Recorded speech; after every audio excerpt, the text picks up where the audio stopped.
하드셋. 안녕하십니까. 사마에럴입니다. 2028 사마에럴TV 에렌버그 현대노동경제학 187페이지 양가를 번에 노동 여가 선택 분석 보겠습니다. 사마에럴TV 7차 구독 전화 부탁드리고 유튜브 구독 재생 목록 추천합니다. 이 절에서는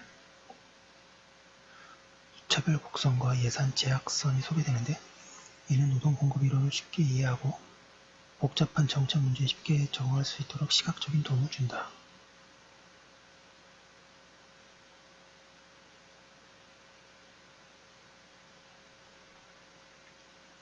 이러한 그래프는 위에서 논의한 여가에 대한 수요 기저를 이루는 기본 요소들을 시각적으로 표현하는 데 도움이 된다.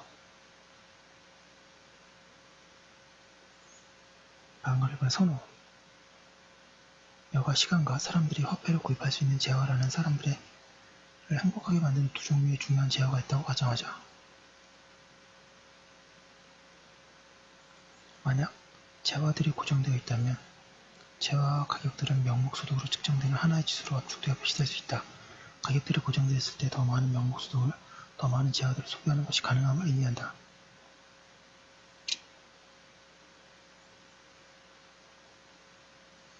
여가와 명목소득이라는 두 종류를 사용하게 되면 이 차원의 공간에 이들의 그래프로 그려지게 된다. 여가와 명목소득 또는 만족을 발생시키는 데 사용될 수 있기 때문에 두 제한은 어디까지나 서로 대치적이다.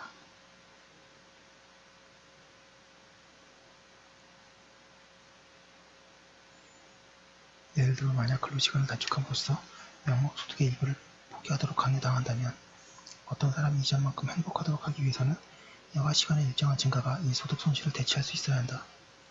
선호가 어떻게 그래프로 그려질 수 있는가를 이해하기 위해서 소비자임과 동시에 근로자인 사려 깊은 사람이 하루에 8시간의 여가를 즐기며 $64의 소득을 얻을 때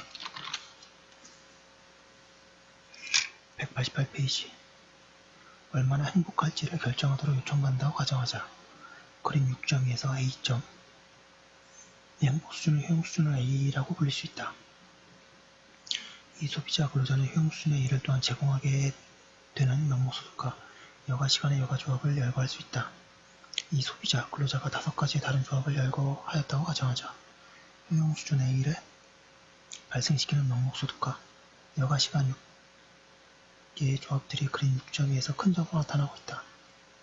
이 점들을 연결한 곡선을 무차별 곡선이라고 부르는데, 이 곡선은 동일한 효용을 산출하는 명목소득과 여가의 여러 조력들을 연결한 것이다. 무차별 곡선이라는 용어는 곡선상의 모든 점들이 동일한 효용을 발생시키기 때문에 개인은 자신의 곡선상의 어느 곳에 있어서인지에 대해 진정으로 차별을 두지 않는다는 사실로부터 도출된다.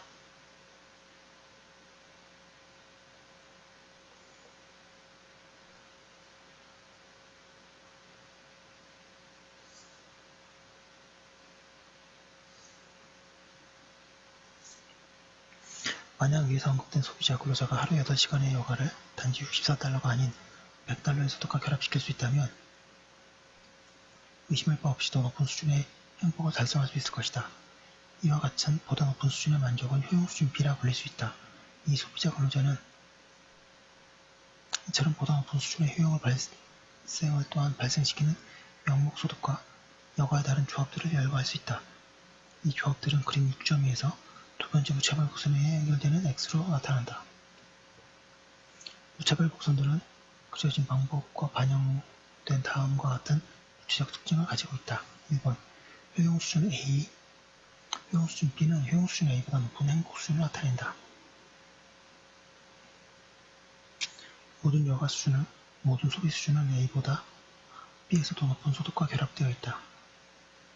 따라서 소비자 근로자는 무차별 곡선을 B상의 모든 점들이 무차별 곡선 A의 어떤 점보다 선호한다. 각기 다른 효용 189페이지 수준을 나타내는 이 소비자 근로자 한 사람의 무수히 많은 일련의 무차별 곡선들이 그려질 수 있다. 어떤 무차별 곡선의 북동쪽에 위치한 무차별 곡선은 더 높은 수준의 효용을 나타내기 때문에 다른 무차별 곡선의 북동쪽에 위치한 어떤 무차별 곡선이라도 남서쪽에 위치한 어떤 무차별 곡선보다 선호된다.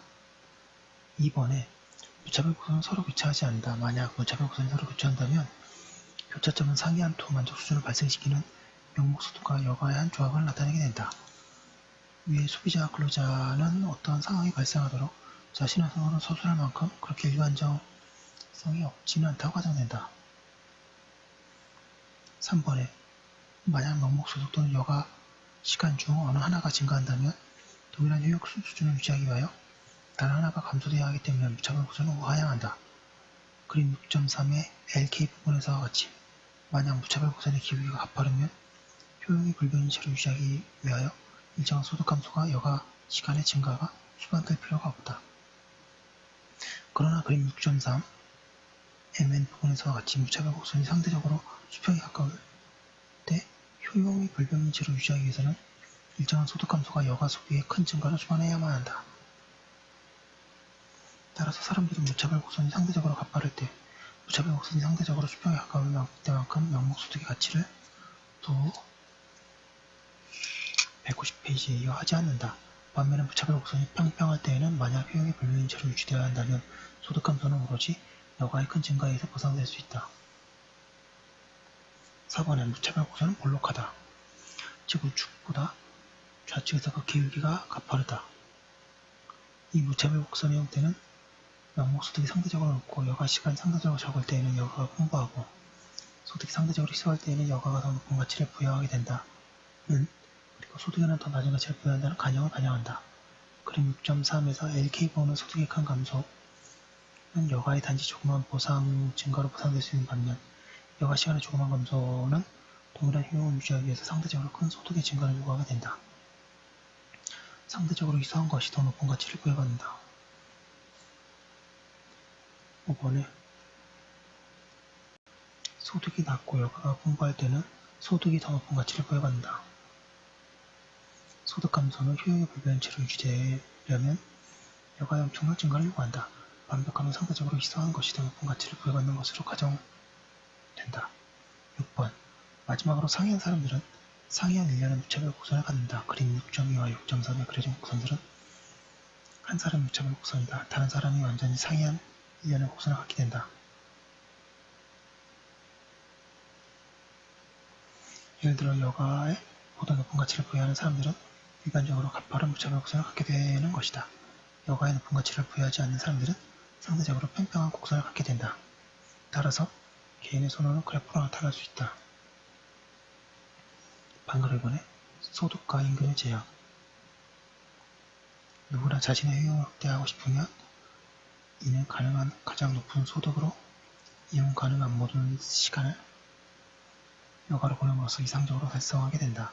불행히도 사람들의 마음대로 쓸 수 있는 자원은 제한되어 있다. 따라서 가능한 것은 제한된 자원이 191페이지 주어졌을 때 가능한 최선책을 강구하는 것뿐이다. 이 자원의 제한을 그래프로 살펴보기 위해서는 소득과 여가의 어떤 조합이 이용 가능하고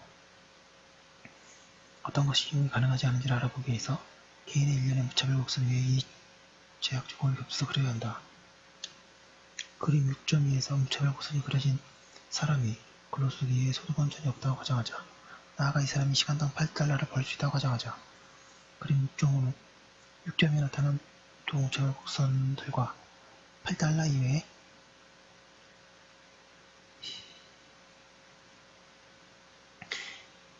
임금 외에 아무 소득이 없는 사람이 이용 가능한 여가와 소득의 조합들을 연결하는 직선 ED를 보여준다.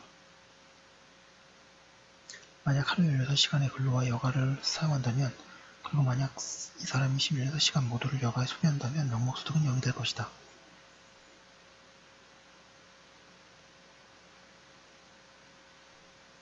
만약 하루에 5시간을 근로에 쓰고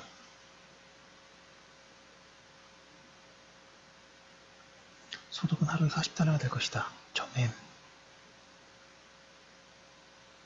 만약 하루 16시간을 일한다면 하루는 128달러가 될 것이다. 점 2. 예를 들어 15시간의 여가와 8달러의 소득이 나타나는 점이 같은 직선상의 여러 점들을 또한 이용 가능하다.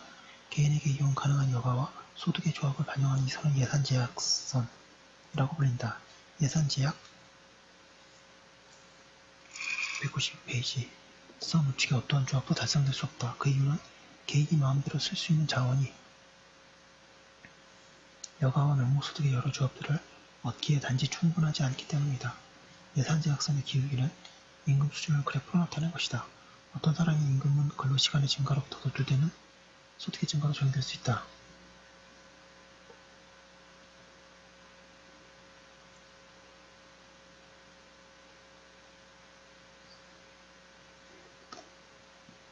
이때 델타 H분의 델타 Y는 정확히 예산선의 기울기의 절대값이다. 그림 6.5는 근로시간을 1시간 내릴 때마다 어떻게 예산제약이 8달러 증가하는가를 보여준다. 즉 만약 어떤 사람이 1시간도 일하지 않는다면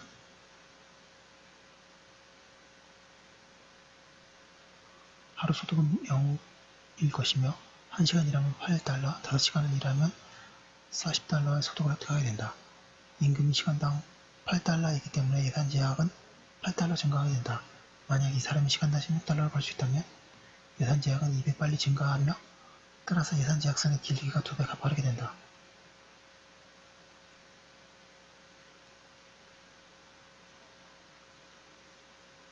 그림 6.5에서 소비자, 근로자가 효용수준비를 달성할 수 없음은 명백하다. 이 사람은 효용수준비를 나타내는 무차별 곡선상의 어떤 점들, 구체적으로 그림 6.5에서 L과 M 사이의 점들을 도달할 수 있다. 그러나 만약 이 소비자가 효용 극대화를 추구한다면 이 사람은 효용수준 A를 초과하는 효용의 달성이 가능함을 깨닫게 될 것이다. 그림 6.5의 무차별 곡선 A와 무차별 곡선 B 사이의 각기 효용수준 A와 효용수준 B 사이의 만족 수준을 나타내는 무수히 많은 무차별 곡선이 그려질 수 있음을 기억하면 무차별 곡선 A의 북동쪽에 위치하면서 N점에서 예산제약선과 접하는 무차별 곡선을 그릴 수 있다. 예산제약선을 따라서 접점으로부터 멀어지게 하는 어떠한 이동도 이 사람을 무차별 곡선 A 아래에 위치한 무차별 곡선상에 놓이도록 한다.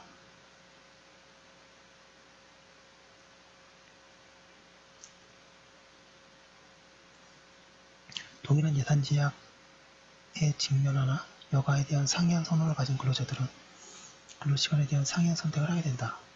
만약 그림 6.5가 그 선호가 그려진 사람이 여가시간에서 낮은 가치를 부여하였다면 따라서 그림 6.4b에 보이는 것과 같은 상대적으로 보다 편평한 무차별 곡선을 갖는다면 예산제약선 ET와의 접점은 점 N의 왼쪽에 놓이게 될 것이다. 반대로 만약 왜 사람이 여가시간에 여건 가치가 있음을 뜻하는 보다 가파른 무차별 곡선을 갖는다면 그림 6.5의 접점은 점 N의 우측에 놓이게 되며 이 사람은 더 짧은 근로시간을 원하게 될 것이다. 실제로 일부 사람들은 너무 가파른 무차별 곡선을 갖고 있어서 여가에 대한 선호가 너무 강함 ED와의 접점이 존재하지 않는다. 그림 6.6에서 설명되는 이러한 사람들의 경우 효용은 193페이지 모서리에서 확대가 된다. 이러한 사람들은 전혀 일하지 않기를 원하며 따라서 경제활동 임무에 속하지 않는다고 합니다.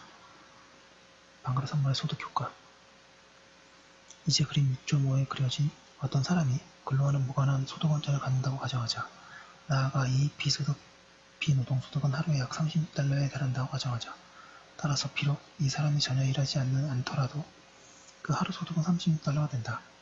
당연히 만약 이 사람이 조금이라도 일하게 된다면 그 하루 소득은 36달러의 근로소득을 더한 것과 같게 된다. 비노동소득을 반영하는 새로운 예산제약선을 그림으로써 알 수 있는 바와 같이 왜 사람이 마음대로 쓸 수 있는 자원이 분명히 증가하였다. 그림 6.7에 선번 2D로 표시된 바와 같이 왜 사람이 마음대로 쓸 수 있는 자원은 분명히 증가하였다. 그림 6.7에 선번 2D로 표시된 바와 같이 새로운 제약선의 양끝점 D 근로시간이 0이면서 36달러의 명목소득을 획득한 점과 근로시간이 16시간이면서 164달러의 소득 즉 36달러의 비노동소득에 128달러의 근로소득을 더한 소득이다. 새로운 예산제약선이 예전의 예산제약선과 평행의 힘을 주목하라. 평행선들은 동일한 기울기를 갖는다. 각 예산제약선의 기울기는 임금 수준을 반영하기 때문에 비노동소득의 증가는 위 사람의 임금을 변화시키지 않았다고 추론할 수 있다. 순수한 소득 효과가 관찰되어야만 하는 상황을 위해서 방금 서술하였다. 소득이 증가하였지만 임금이 변하지 않는 상황이다. 앞절에서 만약 여가의 기회비용이 불변인치로 부과 증가하였다면 사람들은 보다 많은 여가를 즐기고 근로를 줄이게 됨을 주목하였다. 따라서 소득 효과는 V며 이러한 부의 관계는 그림 6.7에서 그래프로 설명되었다. 이전의 예산 제약선의 효과를 나타낼 때 어떤 사람의 가장 높은 효용 수준이 이 사람의 하루에 9시간 일하는 점 n에서 달성되었다. 새로운 예산 제약선의 경우에는 194페이지 최저 근로시간이 하루 8시간이 된다. 새로운 소득 원천은 임금 수준을 변화시키지 않기 때문에 근로시간을 하루에 1시간 줄이는 결과를 가져오는 소득 효과를 일으켰다. 큰 유산을 받은 사람들, EM은 6.2, 보다 큰 복권에 당첨된 사람들에 대한 통계적 분석은 미임금 소득이 증가할 때 노동 공급이 감소한다는 예측을 뒷받침하고 있다. EM은 6.2.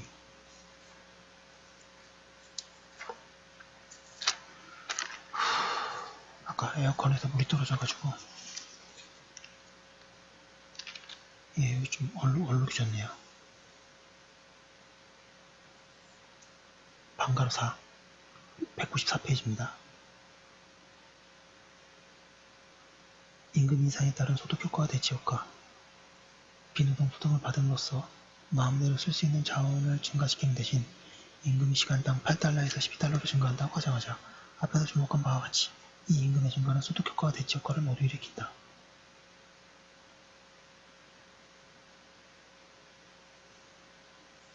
즉 근로자들은 더 부유해지며 또한 더 높은 여가의 기회비용에 직면하게 된다. 이론에 의하면 이 경우 대치효과는 근로자들이 하여금 더 많은 근로시간을 갖도록 하며 소득효과는 더 적은 근로시간을 갖도록 하는데 이론은 어느 효과가 더 우세할 것인가에 대해서 판정을 내리지 않는다. 그림 6.8과 6.9는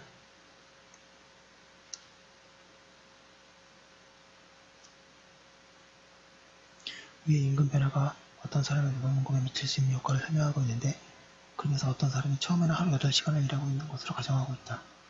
그림 6.8은 관찰되는 근로자의 반응이 근로시간을 증가시키는 경우를 보여준다. 이 경우 195페이지 대치효과가 소득효과보다 크다. 그림 6.9는 소득효과가 우세하여 임금 상승에 대한 반응이 근로시간을 감소시키는 경우를 보여준다. 두 그림의 차이는 전적으로 사람의 선호를 나타내는 무차별 곡선의 행태 때문에 나타난다. 즉, 부와 임금 수준을 반영하는 예산 제약선은 두 그림에서 정확히 똑같다. 그림 6.8과 6.9 모두 그 기울기가 시간당 8달러 임금을 반영하는 이전의 예산 제약선 AB를 보이고 있다. 그림 6.8과 6.9에는 또한 12달러의 시간당 임금을 반영하는 새로운 예산 제약선 AC도 나타나 있다. 근로자들이 비노동소득을 갖고 있지 않다고 가정하기 때문에 두 예산 제약선은 모두 근로자들이 일을 하지 않을 때 소득 0이 나타내는 점 A를 축으로 하여 회전하는 형태로 그려져 있다. 새로운 예산 제약선 상의 점 C는 이 192달러의 소득을 나타낸다. 그림 6.8에서 선호가 그려진 근로자의 경우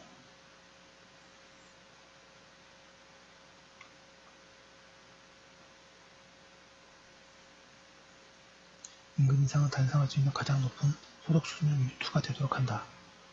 접점 N2는 11시간의 근로가 최종임을 제시해준다. 예전에 예산 제약선 하에서 효용을 극대화시키는 근로시간이 하루 8시간이었다. 따라서 임금 인상은 이 사람이 바람직한 근로시간을 하루 3시간 증가시켰다. 그림 6.9의 선호가 그려진 근로자의 경우 임금 인상은 U2가 달성할 수 있는 가장 높은 효용 수준이 되도록 한다. 효용은 하루 6시간 일하는 N2에서 극대화된다. 따라서 그림 9가 보이는 것 같은 선호의 경우 임금이 증가 196페이지 함에 따라 근로시간은 8시간에서 6시간으로 감소한다. 방가로 5번은 소득효과와 대치효과의 분리. 위에서 소득효과만을 그래프로 그렸으며 소득효과와 대치효과가 결합된 임금 인상의 두 가지 결과도 그래프로 그렸다. 그래프에서 대치효과만 남겨놓는 것이 가능할까? 여기에 대한 대답은 예이며 이를 실행하는 가장 좋은 방법은 그림 6.8과 6.9에 그려진 것과 같은 임금 변화의 상황으로 되돌아가는 것이다. 임의적으로 그림 6.8의 반응을 분석하기로 하자.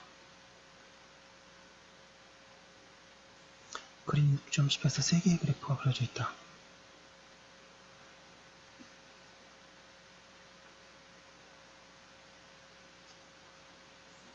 A는 그림 6.8을 그대로 옮겨놓은 것이고, 즉 A는 임금 인상의 선호가 그래프에 그려진 어떤 사람의 노동 공급에 미치는 최종적인 총효과를 보여준다. 앞에서 살펴본 바와 같이 이 경우 임금 인상의 효과는 이 사람의 효용을 요원으로부터 유토로 증가시키며 이 근로자가 하여금 바람직한 노동시간을 하루 8시간에서 11시간으로 늘리도록 한다. 그러나 임금 인상의 이러한 총효과에는 이를 더 적게 하도록 하는 소득효과와 이를 더 많이 하도록 하는 대체효과가 내재되어 있다. 이 효과들은 그래프에 의해 B와 C에 분리되어 있다. 그림 10의 B의 임금 변화는 전체적인 반응이 내재되어 있는 소득효과를 보여준다. 정의에 의하면 소득효과는 임금이 불변치로 고정시켜 놓았을 때 부의 증가에 의해 발생하는 바람직한 근로시간의 변화이다.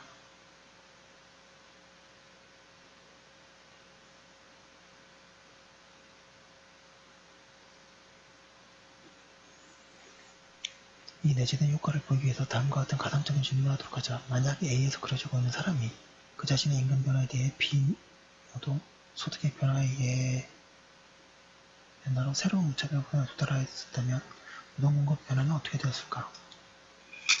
157페이지. 이 질문의 그래프로 답하기 위해서는 우선 이전의 예산제약선을 북동쪽으로 이동시켜야 하는데 이는 부의 증가와 관련되어 마음대로 쓸 수 있는 여가 시간과 제약가 더 많아지는 것을 나타내며 따라서 더 높은 효용 수준을 얻게 됨을 뜻한다. 예산제약선은 그 원래의 기울기를 유지하면서 우측으로 이동하는데 이는 임금이 불변인 채로 고정되었음을 나타낸다.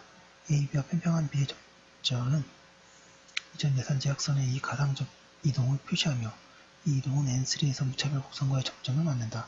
이 접점은 만약 위의 사람이 임금의 변화 없이 새로운 효용 수준에 도달해 충분한 B 노동소득을 얻었다면 8시간에서 7시간으로 하루의 근로시간을 줄였을 것을 제시한다. 이 이동은 여가가 정상제라는 가정하에 소득효과가 불안한 사실을 그래프로 그리는 것이다.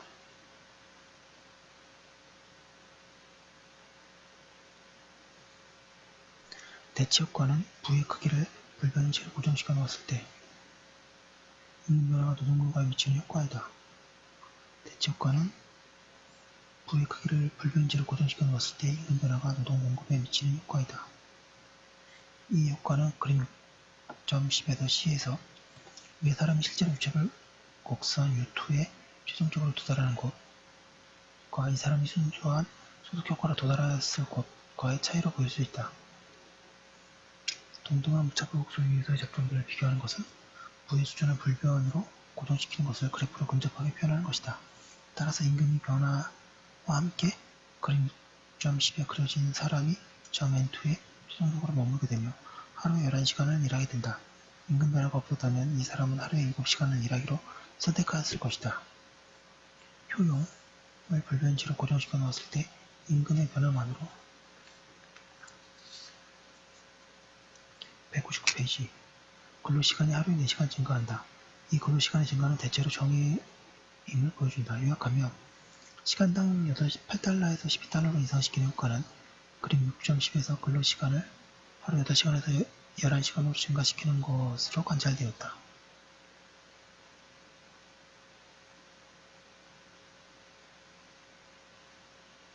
그러나 이 관찰된 효과는 이를 구성하는 노효과의 합이다. 더 높은 임금의 개인의 실질료를 증가시키기 때문에 작용하게 되는 소득효과는 근로시간을 하루 8시간에서 7시간으로 줄이는 경향이 있다. 여가의 기회비용 변화에 순수한 효과를 포착하는 대체효과는 개인을 하루에 4시간 더 일하도록 하는 경향이 있었다. 최종 결과는 매일 근로시간의 3시간 증가였다. 6번에 어떠한 효과가 우세한다.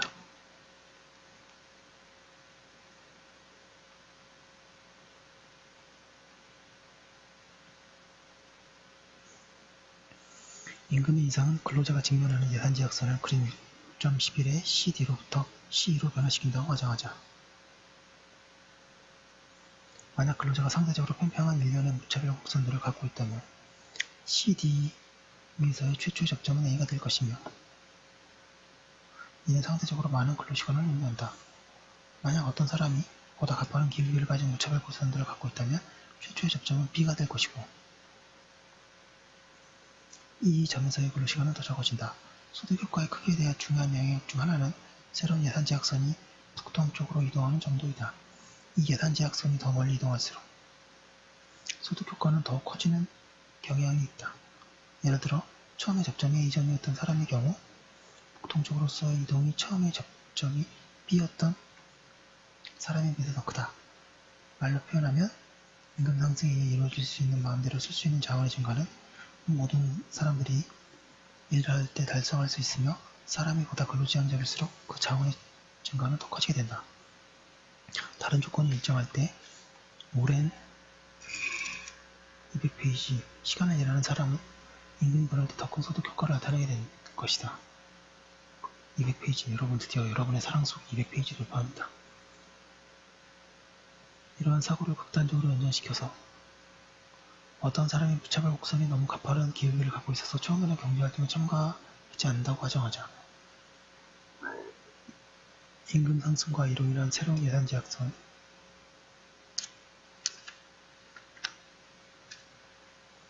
C2는 단지 두 가지 결과만을 일반시킨다. 즉, 이 사람은 보수를 위하여 일을 시작하거나 또는 경제활동에 참가하지 않은 상태를 유지하게 된다. 1급 고용 시간의 감소는 가능하지 않다. 그렇다면 경제활동에 참가하고 있지 않은 사람의 경우 제공되는 임금 인상됨에 따라 경제활동에 참가하기 위한 의사결정은 대체 효과가 우세함을 명백히 반영한다.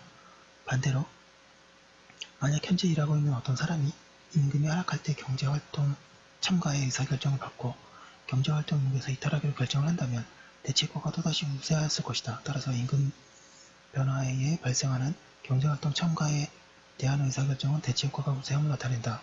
이제 경제활동 참가 여부에 대한 의사결정을 더 자세히 분석하기로 한다. 7번의 유보임금 유동공급 이론의 시사점은 만약 경제활동에 참가하고 있지 않은 사람들이 여가의 한계 시간에 X달러의 가치를 부여하였다면 제공되는 임금이 X달러보다 높지 않은 한 그들의 일자리를 가질 용의가 없다는 것이다. 임금이 X달러이거나 그보다 높지 않다면 그들의 노동을 유보하기 때문에 경제학자들은 그들이 X달러의 유보임금을 갖는다고 이야기한다.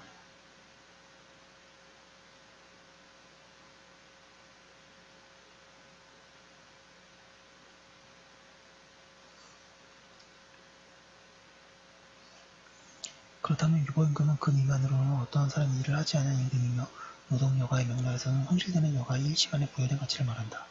일을 하지 않기로 선택한 사람은 그래프로 그림 6.6을 다시 살펴보면 무차별 곡선과 예산제약선 사이에 접점이 없는 이유 즉 그 사람이 경제활동에 참가하지 않은 채로 남아있는 이유는 임금이 모든 곳에서 자신의 여가시간의 한계 가치보다 낮았기 때문이다.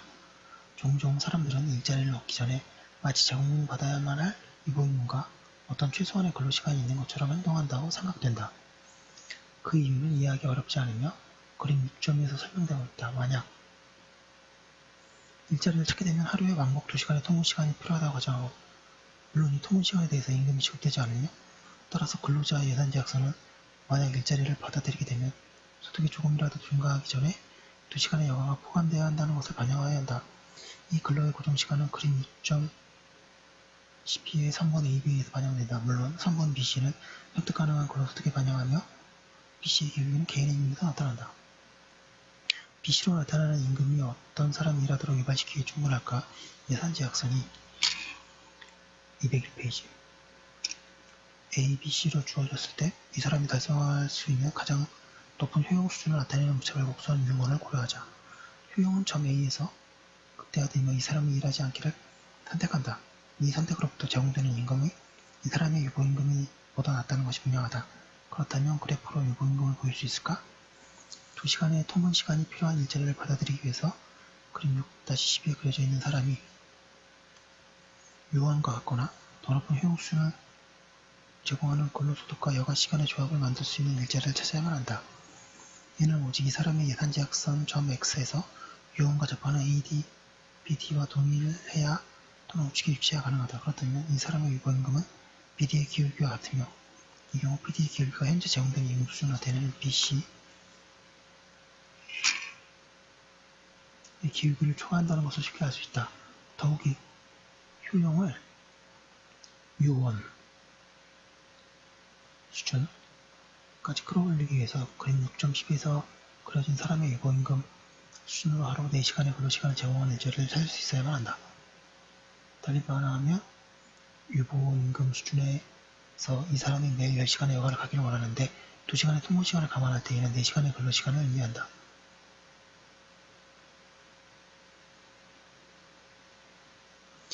지금 페이지가 많았는데요. 결론은 노동요가 선택 분석에서 선호,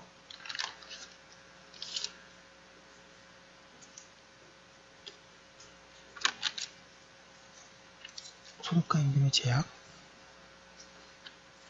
소득 효과, 대체 효과, 그 다음에 이것의 분리, 어떤 효과가 더 우세한가, 그리고 유보임금까지 자세히 봤습니다. 여기까지 한 거 올려두고 계속 유사하겠습니다. 감사합니다.